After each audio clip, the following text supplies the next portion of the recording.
அன்பு நேயர்களே வணக்கம்.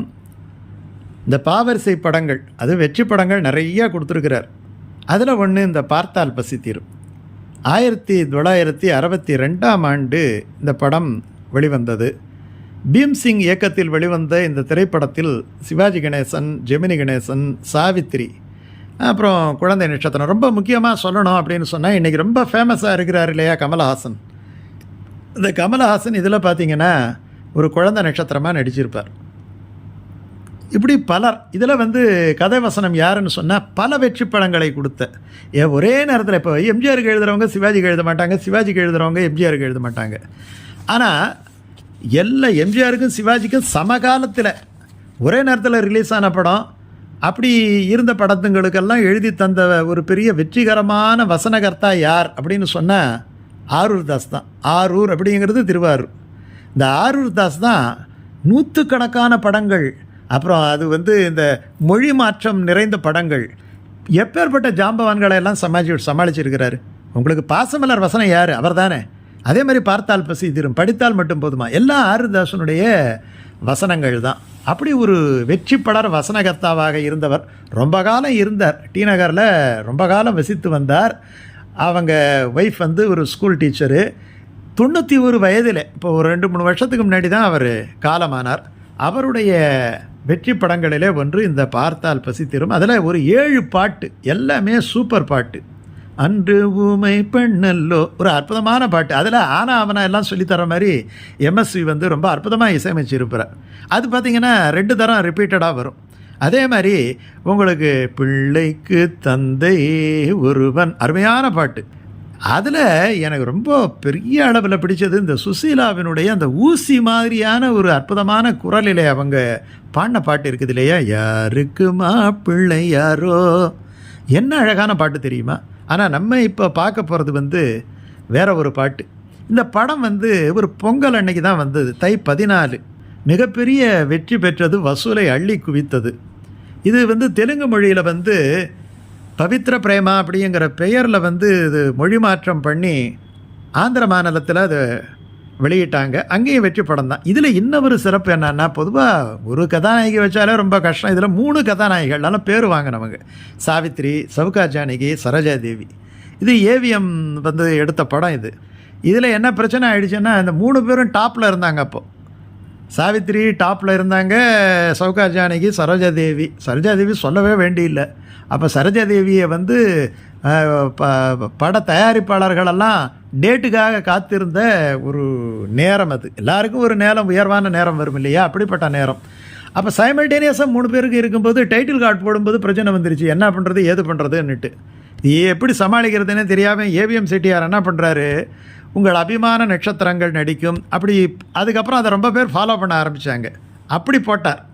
அதெல்லாம் அப்படி போட்டு ஏதோ பிரச்சனையை சமாளித்தாலும் அதில் சாவித்திரிக்கு ரொம்ப அதில் கஷ்டம். என்ன கஷ்டம் அப்படின்னு சொன்னால், இவ்வளோ சீனியர் ஆர்டிஸ்டாக இருந்து என்ன நீங்கள் பின்னாடி தள்ளிட்டீங்களேன்னுட்டு அதை பல பேட்டிகளெல்லாம் சொல்லியிருக்கிறாங்க. இவைகளெல்லாம் ஒரு புறம் இருந்தாலும் அதில் ஒரு அற்புதமான பாட்டு என்னென்னா கண்ணதாசனுடைய பாட்டு. இதில் எல்லாமே ஒரு சந்தேகம், அதாவது ஒரு எப்படி சொல்கிறது, இதுவா அதுவா இதுவா அதுவா, அந்த மாதிரி கேள்விக்கு பதில் இருக்குது. கேள்விக்கு பதில் எப்படி என்ன சொன்னால், நதி எங்கே போகிறது கடலை தேடி. ஏன்னா நதி எங்கே போகிறதுனா கடலை தேடி போகிறதுன்னு ஆன்சர் வந்துருச்சு, கேள்வி பதில். இது பார்த்திங்கன்னா இது எல்லாமே கேள்வி தான், எல்லாமே கேள்வி. டோட்டலாகவே ஒரு பாட்டு முழுக்க கேள்வியாக எழுத முடியுமா அப்படின்னா அது கண்ணதாசன் மாதிரி உள்ளவங்களால முடியும். இப்போ இந்த பாட்டு பாருங்கள், கொடி அசைந்ததும் காற்று வந்ததா. இது அந்த வாய்ஸ் இருக்குது பாருங்க, அது அவ்வளோ நல்லா இருக்கும். கொடிய செய்ததும் காற்று வந்ததா, காற்று வந்ததும் கொடிய செய்ததா. என்ன அழகு தெரியுமா. எல்லாமே பார்த்தீங்கன்னா உங்களுக்கு அப்படியே பீஸாக போய் நிற்கும். அது ஒரு அழகு. எங்கேயும் பெரிய அளவில் சங்கதிகளெல்லாம் இருக்காது. ஒரு பிளைன் நோட்ஸாக இருந்தாலும் கூட கொடிய செய்ததும் காற்று வந்ததா, காற்று வந்ததும் கொடிய செய்ததா. அது இந்த வாய்ஸில் தான் அடித்து தூள் கிளப்புவார். ஆனால் வெரிசல கேள்வி தான். நிலவு வந்ததும் மலர் மலர்ந்ததா, மலர் மலர்ந்ததால் நிலவு வந்ததா. எது முன்னாடி? நிலவு வந்ததும் மலர் மலர்ந்ததா, மலர் மலர்ந்ததால் நிலவு வந்ததா? ஓ, இது மலர்ந்தடிச்சுன்னுட்டு வந்ததா? இது எது முதல்ல? இது அதே மாதிரி வந்து உங்களுக்கு பார்த்தீங்கன்னா, பாடல் வந்ததும் தாளம் வந்ததா, தாளம் வந்ததும் பாடல் வந்ததா? என்ன பார்த்தீங்கன்னா உங்களுக்கு வந்து பெரும்பாலும் தத்தகாரத்தில் தான் பாட்டெல்லாம் எழுதுகிறோம். இதுக்கு கொஞ்சம் ஆன்சர்ஸில் அதெல்லாம் சொல்லலான்னு வச்சுக்கீங்களா. நிலவு வந்து தானே சந்திரனை காணாமல் அல்லிமுகம் மலருமான்னுட்டு, உங்களுக்கு நிலவு வந்து தானே இந்த மலர் மலரும். நிலவு வராட்டி போனால் எப்படி மலரும்? அது கொஞ்சம் கொஞ்சம் சிலதுக்கெல்லாம் பார்த்திங்கன்னா நம்ம ஓரளவு ஆன்சர் சொல்லலாம். ஆனால் கோழி முன்னாடி வந்ததா முட்டை முன்னாடி வந்ததா? ஆனால் கோழி தான், கோழி வந்து தானே முட்டையை போட்டிருக்கோம். ஆனால் முட்டையிலேருந்து தானே கோழி வருது. பாடல் வந்ததும் தாளம் வந்ததா, தாளம் வந்ததும் பாடல் வந்ததா? இது ரெண்டுமே இருக்குது. அதாவது கே மகாதேவனை பொறுத்த வரைக்கும் கவிதையாக எழுதி கொடுத்துட்டு அவர் தாளம் போட்டுருவார், அதுக்கு மெட்டு அமைச்சிடுவார், ரிதம் செட் பண்ணிவிடுவார். ஆனால் சில நேரத்தில் தத்தகாரமாக இசையமைப்பாளர் சொல்ல அதற்கு பாடல் எழுதுவார். அப்படி எழுதுனா தாளம் வந்ததும் பாடல் வந்ததுன்னு எடுத்துக்கலாம். கே மகாதேவன் போட்ட மாதிரி ஒரு கவிதையை கொடுத்து மெட்டமைச்சு போட்டோம்னா பாடல் வந்ததும் தாளம் வந்ததுன்னுட்டு எழுதலாம். சரி, பாவம் வந்ததும் ராகம் வந்ததா, ராகம் வந்ததும் பாவம் வந்ததா? ஒவ்வொரு ராகத்துக்கும் ஒரு பாவம் இருக்குது. நீலாம்பரியனா ஒரு தூக்கம் வர்ற மாதிரி இல்லையா? உங்களுக்கு வந்து கல்யாணினா அது ஒரு ராகம், மோகனம்னா அது ஒரு இன்பமயமான ஒரு ராகம்.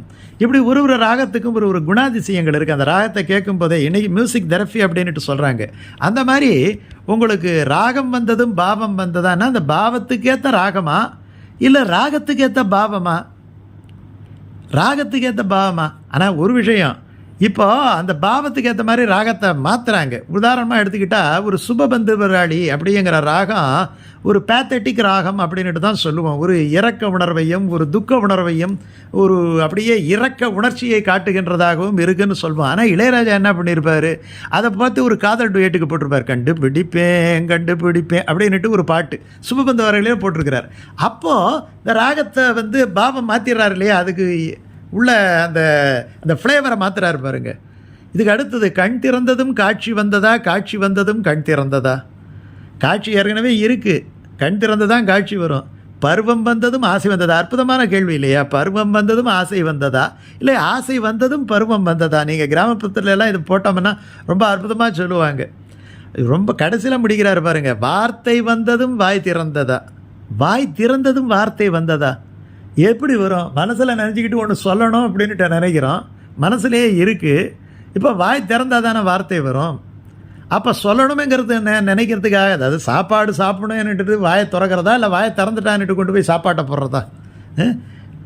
பெண்மை என்பதால் நாணம் வந்ததா, நாணம் வந்ததால் பெண்மையானதா? உண்மைதான், நாணம் வந்தால் தான் பெண்மை இருக்கும் இல்லையா? பெண்மை என்பதால் நாணம் வந்ததா? ஆனால் பெண்ணுக்குரிய குணங்களில் ஒன்று இல்லையா? இது ரொம்ப நுட்பமான சில கேள்விகள். ரொம்ப அனாயாசமாக அடித்து தள்ளியிருக்கிறார் கண்ணதாசன். கடைசியில் வந்து பார்த்திங்கன்னா, ஓடி வந்ததும் தேடி வந்ததும் பாடி வந்ததும் பார்க்க வந்ததும், காதல் என்பதா பாசம் என்பதா கருணை என்பதா உரிமை என்பதா? இது ஒரு பக்கம் பாட்டு, ஒரு கவிதை, ஒரு மெட்டு. கடைசியில் அந்த டிஎம் சௌந்தரராஜன் அதை பாடி முடிப்பார் பாருங்க. காதல் என்பதா பாசம் என்பதா கருணை என்பதா உரிமை என்பதா? அது சொல்லும்போது அந்த ஸ்டைல், அந்த பாடுற மெட்டு எவ்வளவு அற்புதம், எவ்வளவு சுவையான பாடல்கள். வேர்ல்ட் இஸ் கோல்டுன்னு சொல்லியிருக்கிறாங்கன்னா சும்மாவா சொல்லியிருக்கிறாங்க?